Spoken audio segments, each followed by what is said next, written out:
सातपुर नाम का एक रेलवे स्टेशन होता था, जहाँ 7 बहनें कुछ न कुछ काम करके अपना गुजारा चलाती थी। दरअसल वो 7 बहनें अनाथ थी, जिस कारण उनकी परवरिश बिन माँ की हुई थी।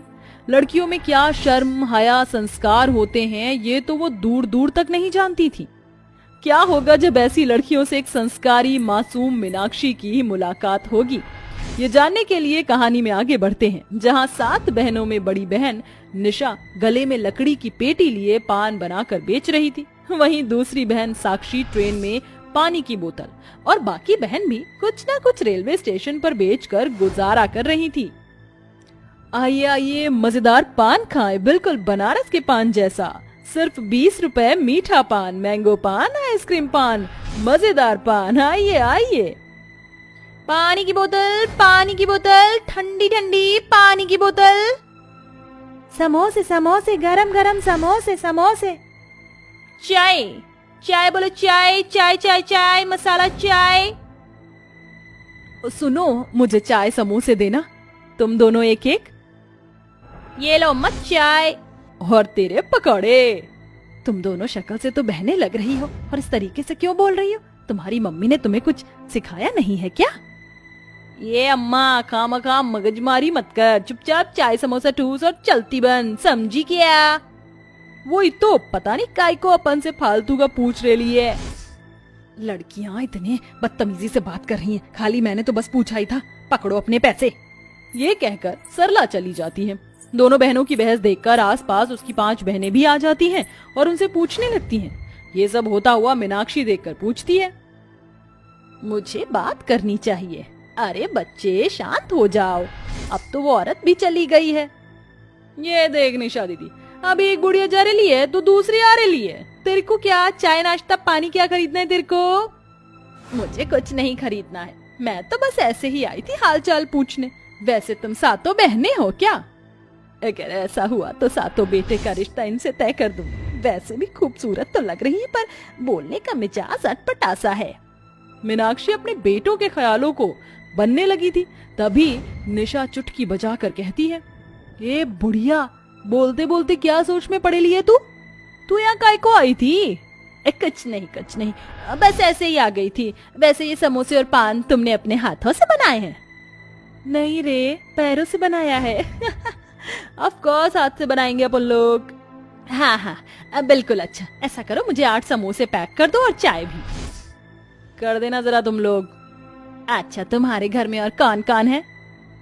तू काय को पूछ रही है? क्या यार, अपन लोगों के बारे में कोई पूछता ही नहीं है।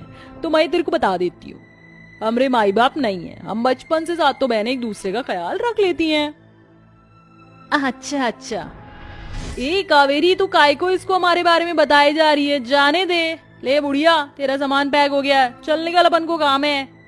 ऐसा कहकर 7 बहनें ट्रेन में सामान बेचने चली जाती हैं। वहीं मीनाक्षी भी अपने घर आ जाती है और वो कुछ काम करने लगती है तो उसे उन 7 लड़कियों की झलक बार बार याद आती है। वो लड़कियां जैसी भी बोलने में थी, लेकिन थी बड़ी अच्छी और नैन नक्श भी सुंदर थे। अब तो मैं सोच रही हूँ अपने 7 बेटों की शादी इन 7 बहनों से ही करवा दूं। मेरे मासूम बेटे को चालाक बीवी रास आ जाएगी। इतना कहकर मीनाक्षी 2 दिन बाद फिर से उसी रेलवे स्टेशन जाती है, जहाँ 7 बहनों को सामान बेचते हुए देखती है। बेटी, मुझे पहचाना? मैं वही हूँ जो तुमसे 2 दिन पहले मिली थी। अच्छा, क्या तुम मेरे बेटे से शादी करना चाहोगी? मेरा बेटा बहुत अच्छा है, बल्कि मैं तुम 7 बहनों के लिए रिश्ता लेकर आई हूँ, अपने बेटों के लिए। अच्छा, अपन बहन लोग तेरे बेटों से शादी क्यों करें? हमको क्या मिलेगा?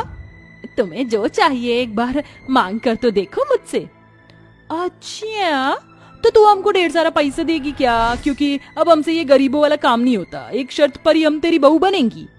मुझे मंजूर है, तुम्हें जितना पैसा चाहिए मुझसे ले लो। ठीक है, अपन लोग तेरे बेटे की वाइफ बनने के लिए रेडी हैं। ये सुनते ही मीनाक्षी अगले 4 दिनों बाद ही अपने 7 बेटों की शादी उन 7 लफंडर बहनों से करा देती है। वो भी उन्हें भारी भारी गहने पहनाकर फिर उनका एक साथ गृह प्रवेश करती है। आज से ये गोइंग का मेंशन तुम्हारा है। एक नंबर का आइटम बम ससुराल है हमारा। देख रही है ना तुम बहन लोग? हाँ, पर अब बहुत थकान हो रही है, मैं तो सोने जा रही है। ऐसा कहकर सातो बहू हॉल में बड़े बड़े सोफे टेबल को देखकर वहाँ लेट जाती हैं। क्या मखमल सोफा, एकदम रापचिक, मस्त नींद आएगी रे। अरे बहुओं, तुम्हारा कमरा बहुत बड़ा है, ऊपर से वहाँ एसी है, बेड है, ऊपर जाकर सो जाओ बेटा, तुम अपनी पत्नियों को लेकर जाओ। जी माँ। आओ निशा। फिर सातो बहू अपने बड़े से कमरे को देखकर हैरान हो जाती हैं और बिस्तर पर कूदने लगती हैं, फिर थक कर सो जाती हैं। अगले दिन लेट उठती हैं तो मीनाक्षी ही सबका नाश्ता बना लेती है। फिर सातों बहुएं जीन्स टॉप और टपोरी वाले स्टाइल में आ जाती हैं। ये देख मीनाक्षी उन सातों को साड़ी पहनाकर कहती है, देखो अब तुम सातों के सातों साड़ी में कितनी अच्छी लग रही हो। नई बहू के श्रृंगार का निखार तो भी आता है। और प्यार से आराम से चलो और बोलो, ऐसे माँ जी मैं आपके लिए चाय बना कर लाई हूँ। माँ जी मैं कपड़े धो लूं? अजी सुनते हो? ऐसे कौन बोलता रे? सातों बहू सास के ऊपर हंसने लगती हैं। फिर मीनाक्षी दोबारा कहती है तो बिल्कुल वो वैसा ही करती हैं और उन्हें रसोई में खाना बनाना सिखाती हैं। 4-5 दिन तो सातों बहू सास की बात मानती हैं, लेकिन फिर अपने ट्रैक पर वापस आ जाती हैं और गुंडे मवाली की तरह टपोरी लैंग्वेज में बात करने लगती हैं और चिल्लाती हैं, बहू मैंने तुम्हें सुबह ही सिखाया था ना कि जितने जने हो सिर्फ उतने चम्मच ही चाय में चीनी डाला करो। ये क्या है, फीकी है। ए बुढ़िया, तेरा बहुत हो रेला है। अब हम तेरी नौकरानी बनने नहीं आए हैं, हमें आराम की जिंदगी जीनी है। चल पास्ता, आइसक्रीम, बर्गर, पिज्जा बना कर ला अपन लोगों के लिए। बहुओं ये तुम कैसे बोल रही हो? ये तेरे को समझ नहीं आया क्या? दूं क्या एक रख के कान के नीचे? नहीं नहीं, मैं जाती हूँ। सातों बहू अब मीनाक्षी पर चिल्ला चिल्ला कर उससे काम करवाया करती थी। झाड़ू, पोछा, खाना सब मीनाक्षी करती थी। फिर सुबह मीनाक्षी कहती है, बहू निशा, ये कपड़े तो मैंने कल ही साफ किए थे, आज दोबारा धोने के लिए तने सारे क्यों दे दिए? क्यों बुढ़िया माई, तेरे हाथों में खुजली हो रही है क्या? जा जाकर ये काम कर, हमने दोबारा पहनकर गंदे कर दिए थे। आय हाय, ये कैसा खाना बनाए? ए बुढ़िया, ये तू कैसा खाना बनाती है? चीज शेमड़ी कहीं की। ए सासू माँ, मेरे पैर बहुत दर्द कर रहे हैं, जरा पैर दबा। चल ऐसे घूर क्या रही है? आती हूँ बहू, उसके बाद मैं आराम कर लूं, कपड़े कल धो लूंगी।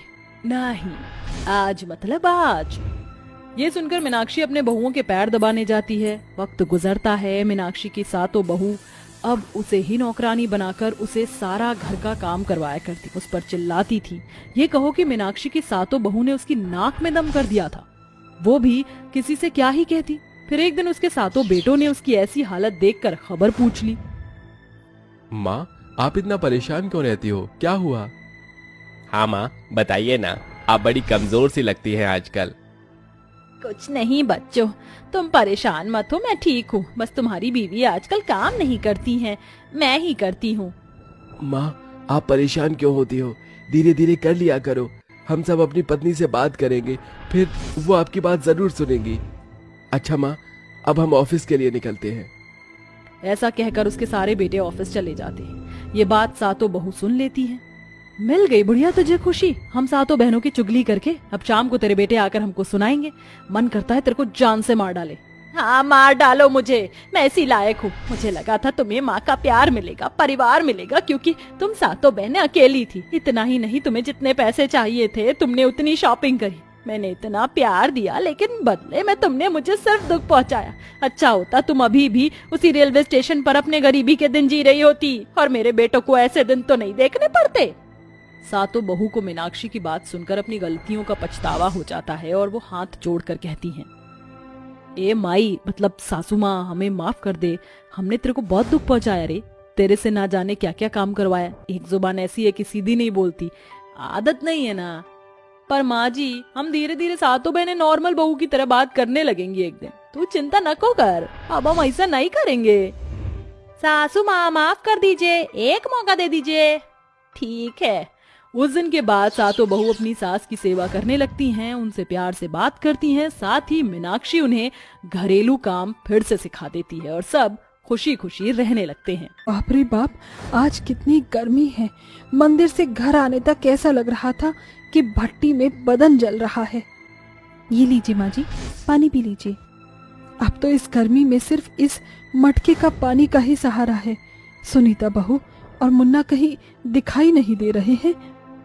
माँ जी, गर्मी की वजह से मुन्ने के शरीर पर दाने आ गए हैं, इसीलिए भाभी मुन्ने को डॉक्टर के पास लेकर गई है।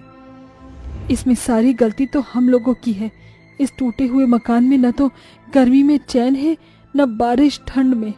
न जाने भगवान कब हम एक ढंग का घर देगा।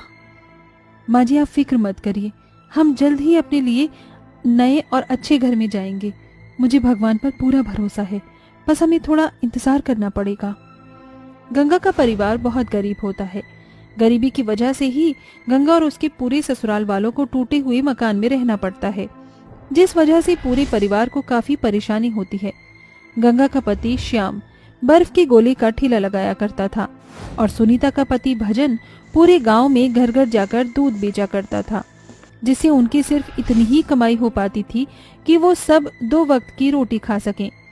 इन लोगों के पास इतने पैसे भी नहीं होते कि वो अपने घर की छत ठीक करा सके। ऐसे ही समय बीतता रहता है और सारा परिवार उस टूटे हुए घर में ही रहता है। अरे क्या बात है, आज तो सब्जी बड़ी ही अच्छी बनी है। इसमें कोई नए मसाले डाले हैं क्या? ये नए मसालों का नहीं, बल्कि गंगा की उगाई हुई ताजी सब्जियों का कमाल है। गंगा की वजह से हमें बाहर से सब्जी खरीदनी नहीं पड़ती है और हम अब ताजी सब्जियां खा पाते हैं। गंगा बहू, तेरी सब्जी उगाने की तरकीब से हम सब लोग बाजार में मिलने वाली मिलावटी सब्जियों को खाने से बच जाते हैं और हमें ताजी ताजी हरी हरी सब्जियां खाने को मिलती हैं। गंगा अपने घर के आंगन में सब्जियों की खेती किया करती थी, जिस वजह से पूरे परिवार को हमेशा अच्छी ताजी सब्जी खाने को ही मिलती थी। गर्मी का मौसम खत्म होने लगा था और बारिश का मौसम शुरू हो जाता है।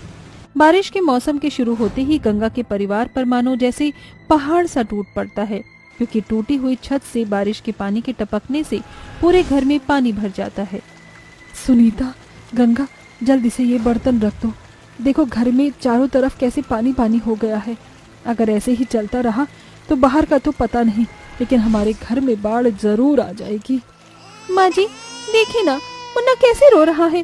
अब मैं मुन्ने को संभालूं या घर में जगह जगह बर्तन रखती फिरूं? भाभी, आप मुन्ने को संभालिए, मैं माँ जी के साथ बर्तनों को रखती हूँ।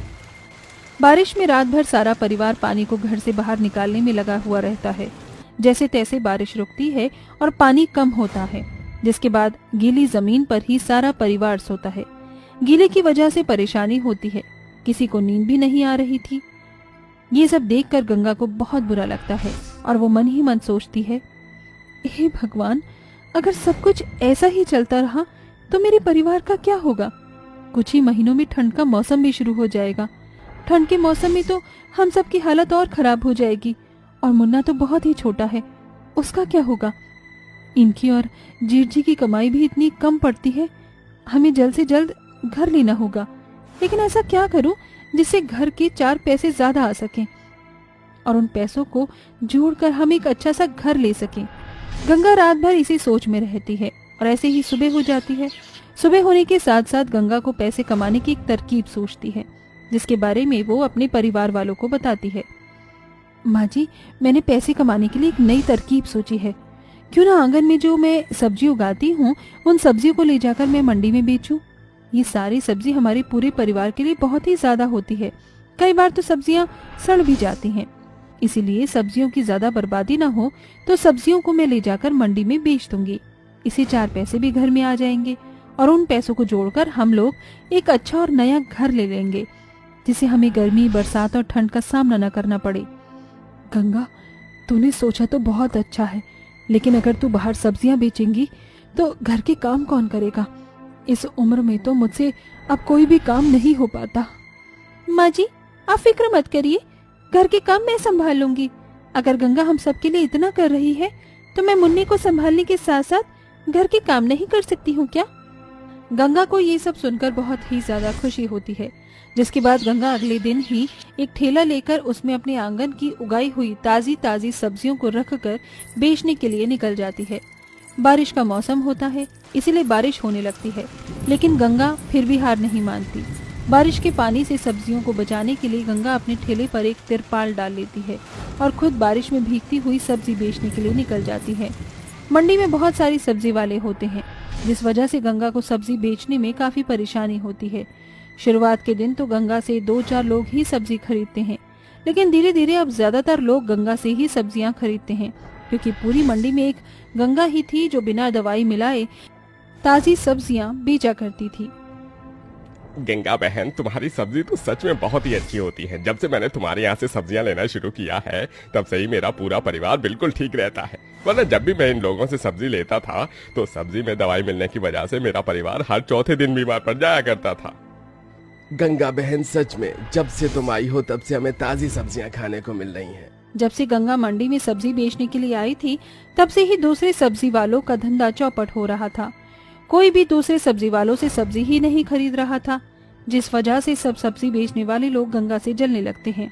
देख रहे हो शंकर भाई साहब, जब से ये गंगा यहाँ पर आई है तब से हमारा तो धंधा ही चौपट हो गया है। अगर ऐसे ही चलता रहा तो हमें अपना सब्जी का ठेला बंद करना पड़ेगा।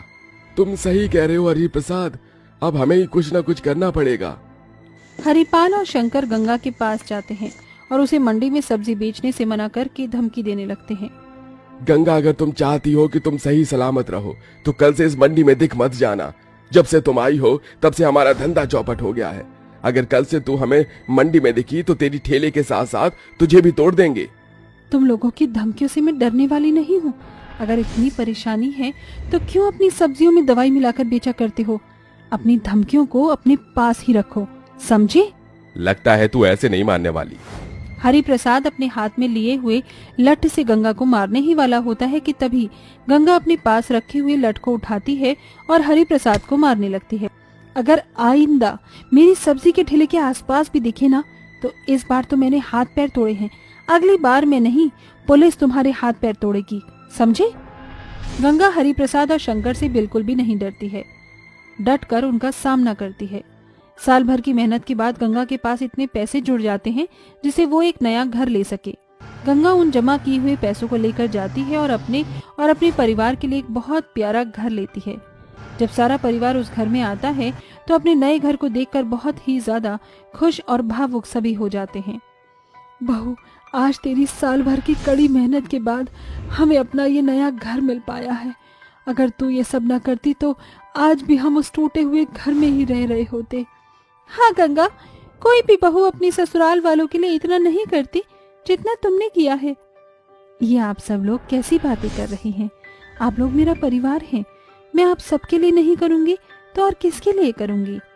गंगा की बात सुनकर सारे परिवार वालों की आंखों में आंसू आ जाते हैं, जिसके बाद अब गंगा और उसका सारा परिवार खुशी खुशी अपने नए घर में रहने लगते हैं।